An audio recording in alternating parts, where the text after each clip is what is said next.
Minsan sa may kalayaan tayo'y Okay, class? Ngayon, may bago kayong kaklase? Gusto ko First day sa bago kong paaralan.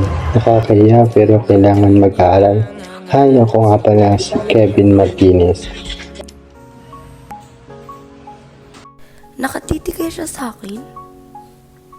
Baka hindi naman. Baka kay Lenra lang. Or baka sa akin talaga. Ay, hindi. Apiana talaga. Kaklase akong tahimik lang sa gilid. I want to approach her, baka kasi same lang kaming transferi. At mukhang maganda siyang maging kaibigan. Wait, alis na tayo.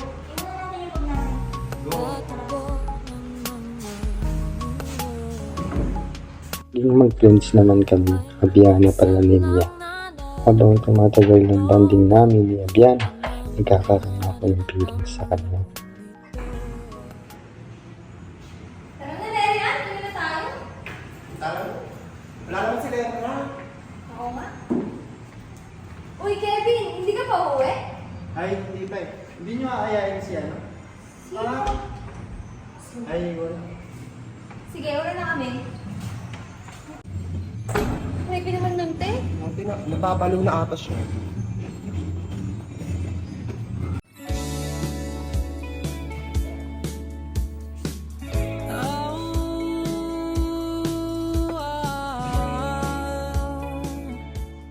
Busy ka ba sa weekends? Hindi. Pwede pa kitang mayayain lumabas? Okay lang.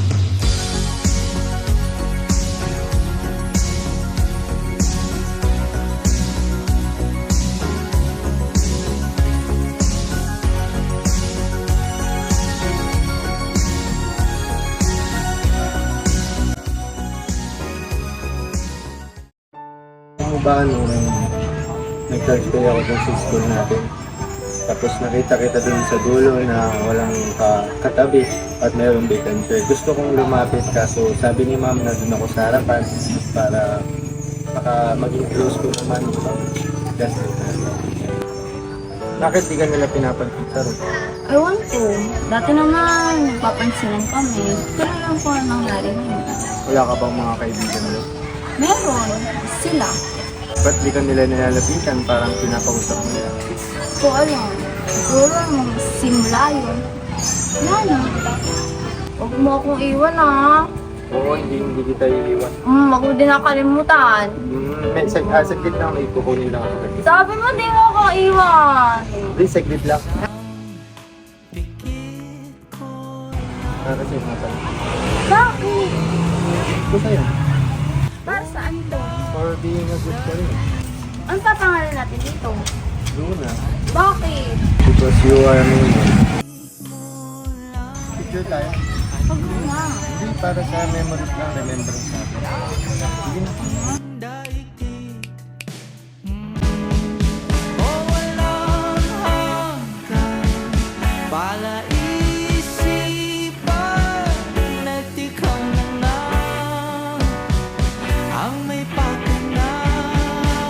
Pag-ibig mo lang talaga, ang pag-ibig mo lang talaga.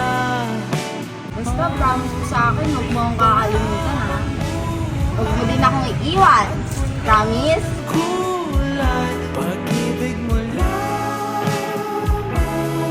talaga, ang aking hangalan.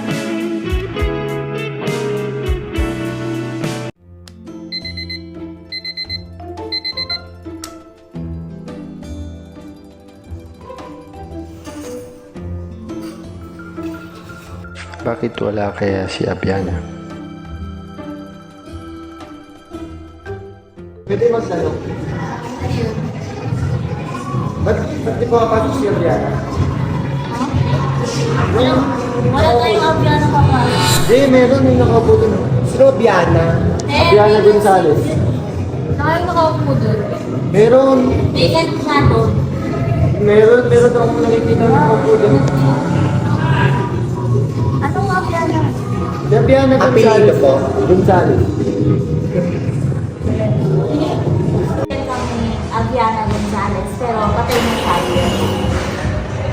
sinasabi mong Aviana Gonzalez? Ito siya oh.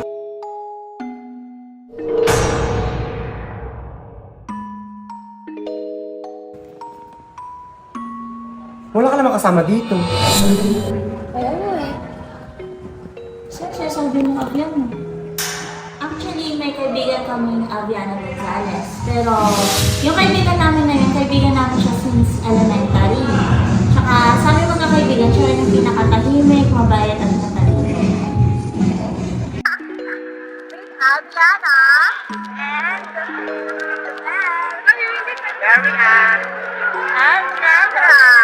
Picture kami ng kaibigan namin. Baka gusto mo makita. Ito siya.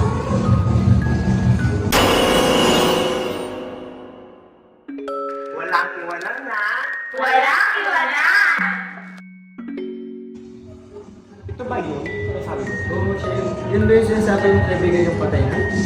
Oo, nag-50 kaya siya last year. Ganito kasi yun, uwian na nun, then hinihintay namin mag-open gate. Magkakasama kami nila Biana, nagchichismisa kami, tapos nagpaalam siya.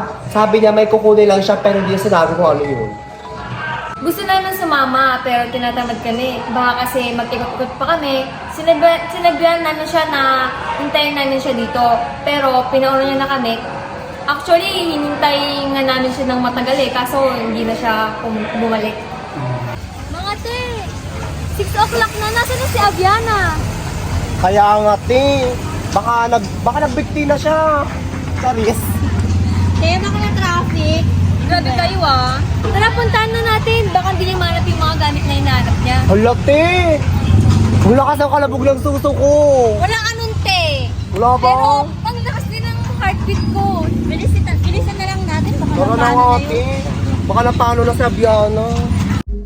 Sobrang tagal ni Abiana. Nag-alala na kami kasi feel namin parang may something. Kasi hindi naman siya umuwi ng late tsaka ayaw niya nag-aalala kami. At yun na nga, nung time na yun, napag-isip na namin na puntahan siya. Tapos, pinuntahan namin lahat ng sulok dito sa building na to kasi nga, dito lang naman kami sa senior high, mahilig pumunta. Tapos, nung time na yun, nag-aalala na rin kami. Tapos, pumunta na kami dito sa room. Habang packet na kami ng packet, bunibigat yung pakiramdam namin tapos nilalamin. Kaya minsan natin, bumibigat yung pakiramdam ko, gusto ko na umuwi. Hindi, parang kinikilabutan ako.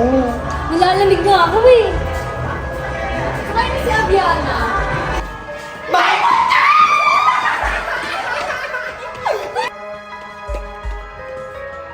Pagka-open namin yung pintuan, laking gulat namin kasi bumuwad sa amin yung katawan ni Abiana. Pagkamatay ni Aviana, napaka-mysterious as in wala kaming kaalam-alam kung ano ba yung problems niya kasi nga, hindi naman siya nagsasabi sa amin and then one day, napagpasyahan namin pakialaman yung mga gamit niya para baka sakaling may makuha kami information. Pinakita pa nga kaming diary eh. Ang dami niya palang problema, pero hindi halata kasi hindi naman siya nagsasabi. Siguro, nagpakamatay siya kasi baka mabigatan din sa kanya kasi more on family problems siya taka sa mga school. Si Aviana kasi, super focused siya sa study niya. And then, last year, ng the same quarter as now, yung fourth quarter, bumaba siya. Naging rank 2 na lang siya. Yun siguro yung dahilan mo sa family niya. Nakakabusa sa Abiana. Siguro may third eye ka, kaya siya nagpapakita sa'yo. Pero huwag ka mag-alala, mabait yun. Baka hindi siya matahimik. Baka may gusto siya sabihin sa akin. Tawa na chismisan, ipag-pray na lang natin si Aviana. Yeah, pray for Abiana. It's our beloved friend. Oh my God. Di ba yun yung kaklase natin na transfer? Ala! Oo nga, si Kevin yun. Baka napapalo na siya, Bi. Baka naka-airpods lang. Oh my God. Medyo mati. Wala, ang kapal na ng lip tint mo, te. Alam, makapal na ba, Ben? Lang. Oo, te. Ala, Bi, si ano ba yun? Yung transferi sa atin? Sino na yun? Sino na yun nga? Oh my God, Kevin, ano? Gonzales ba? Martinez?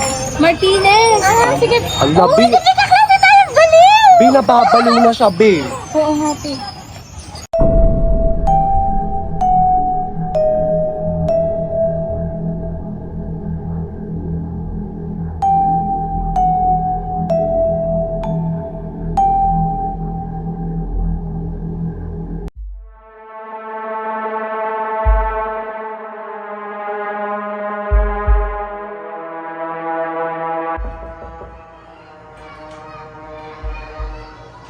morning, Mr. Martinez. I am Molina Benaventura, your therapist, and I'm here to give you some advice.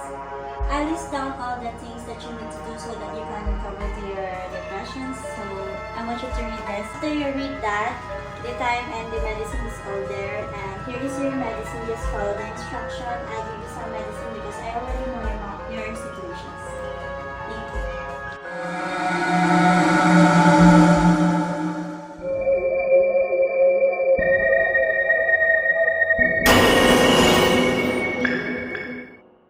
Pagbalik ko ng school, I met this girl, Luna. May naalala ako sa kanya, hanggang siya ni Abiana. Pero ibang-iba eh. She's maingay at nakakainis. Magiging finance and Miss Luna. Okay, stand up, Mr. Yung SLP ko ay Statement Financial Position. Very good. Puro plan mo nga. Hello ka sa'yo. ไม่รู้ว่าเริ่มเมื่อไร มันเริ่มที่ใคร ยังไงเรื่องนี้ ไม่รู้ว่าเธอเข้ามา หรือว่าเป็นฉันเองที่เข้าไป อาจเป็นเพราะเรื่อง Kakain na! Kaya ang kunin ko lang bag ko.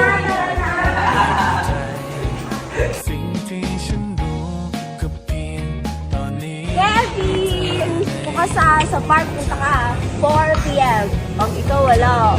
Ano naman kayang trip ni Luna, pero sige, pupunta ako. Akala ko hindi ka dadating. Ha? Lagi mo akong i-snub sa school eh. Pero dapat hindi pinag-in yung mga babae. Ah, so sweet. Alam mo, may kamukha. Sino babae mo? Hawig niya talaga si Abiana, pero ibang-iba siya. Kevin, tignan mo ganda ng sunset. Wala, pipicturean kita doon. Tara na, outfit. ระหว่างฉันและเธอ ก็คอยมีแค่ Habang tumatagal, unti-unti na akong nahulog kay Luna. Parang hindi ako sanay na wala yung presensya niya. Oo, nung una, nakakainis siya kasi maingay at papansin. Pero habang tumatagal, nakikita kong mabuti siya at hindi ako hinahayaan. ฉันรู้ก็เพียงตอนนี้มีเธอในหัวใจ จะเป็นโชคชะตาหรือความตั้งใจ ที่ดึงฉันและเธอ Totoo pala to, no? Opposite attract. Isaya si Luna kung bakit ako isaya sa buhay ko ngayon. เราได้รักกันไม่อยากให้ใครมาขั้นกลางขออยู่ข้างๆกันไป ที่ไหนมีเธอก็ควรมีฉันทำไมต้องไปมองไกลแค่หันมามองกันได้หรือเปล่าเธอหากจะมีอะไรที่ขั้นตรงกลางระหว่างฉันและเธอ ก็ขอให้มีแค่คำว่ารักข้างเธอนั้นต้องมีฉันอยู่เพราะเราคู่กัน Hindi ko kaya mawala siya. Mahal kita, Luna. At dito nagtatapos ang story ng Two Halves of a Whole. At isa ito sa mga history ng ating paaralan. Ano ba yan? Nakinig na ako kay ma'am. Oo nga.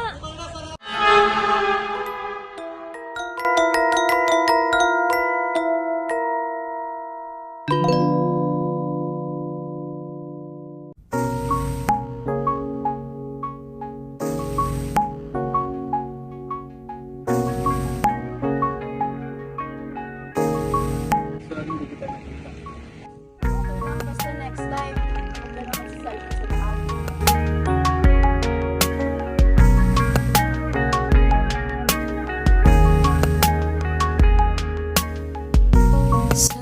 Kevin pala pangalan niya. Unang kita ko sa kanya, tumigil agad ang mundo ko. Siguro totoo nga yung destiny. Ilang buwan niya akong nilikawan. At masayang-masaya yung relasyon namin. Ni wala nga akong masabi masama sa kanya kasi perfect siya. Pero lahat pala may pinagdadaanan.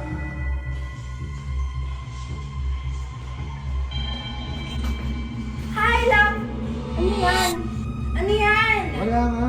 Patingin ako, Ayoko, anong wala ginagawa nga. mo? Akin yan, anong Eh, ayoko, ginagawa wala mo? nga. Tignan mo, anniversary pa natin, ganyan gagawin mo? Akin na yan, Kevin! Wala nga yan. Ano yan? Ba't ka nagda-drugs? Alam mo, nakakasira yun sa buhay mo, di ba? Ano ba problema mo? Ano? Di mo ako kakausapin? Ha? So, mag-iwala na lang talaga tayo, Kevin? Ayaw mo talaga? O ano, papaliyag ka na?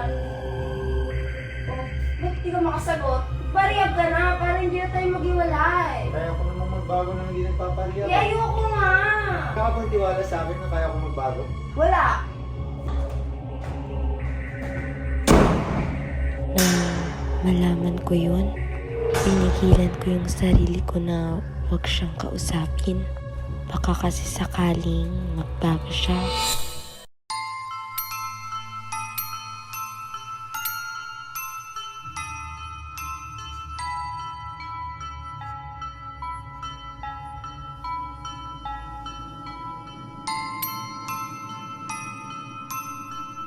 Alam mo, Abiana, kung mahal mo ako, kaya mo akong tanggapin. Mahal kita, Kevin. Pero ayusin mo naman yung buhay mo. Paano na yung future natin?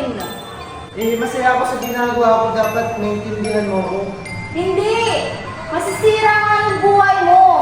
Mamili ka, Kevin. Maghiwalay tayong paparihab ka. Ano, Kevin? Wala kang masagot? Gusto mo maghiwalay na lang talaga tayo? Abiana, please, please. Ayoko na nga, Kevin. Nasasaktan na ako. Sige na nga natin to. Hindi na magiging tayo. Basta buti pang mawala ka na.